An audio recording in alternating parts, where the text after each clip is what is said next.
Half Moon, full Moon, white Moon இதெல்லாம் கேள்விப்பட்டிருப்பீங்க. எப்பயாவது ப்ளூ மூன் கேட்டிருக்கீங்களா? இப்போ இந்த ப்ளூ மூன வச்சு தான் ஒரு இடியமா கத்துக்க போறோம். இத எப்படி ஒரு சென்டென்ஸ்ல ஃப்ரேம் பண்ணுவோம்? இதோட மீனிங் என்ன? Once in a blue Moon. நான் ரிப்பீட் பண்றேன். Once in a blue Moon. அதாவது ஏதாவது ஒரு சிச்சுவேஷன் எப்பயாவது தான் நடக்கும். அத நீங்க சொல்ல விரும்புறீங்க. ஃபார் எக்ஸாம்பிள் நீங்க ஒரு ஜிம் ஃப்ரீக் கிடையாது. நீங்க ஜிம்முக்கே போக மாட்டீங்க.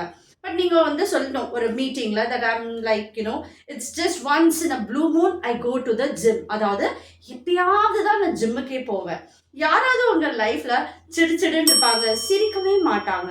அவங்க எப்பயாவது தான் சிரிப்பாங்க. ஸோ அவங்களுக்கு என்ன சொல்வேன்னா, once in a blue moon I find you smiling. So இந்த மாதிரி நிறைய இடியம்ஸை கத்துக்குங்க. நீங்க பேசுற இங்கிலீஷையும் மாத்துங்க. ஸோ தட் எல்லாருமே ஆச்சரியப்பட்டு, "ஹேய் நீ இங்க தான் கத்துக்கிற" அப்படின்னு கேட்கும் பொழுது ஈஸி டாக்ன்னு சொல்லுங்க. Thank you.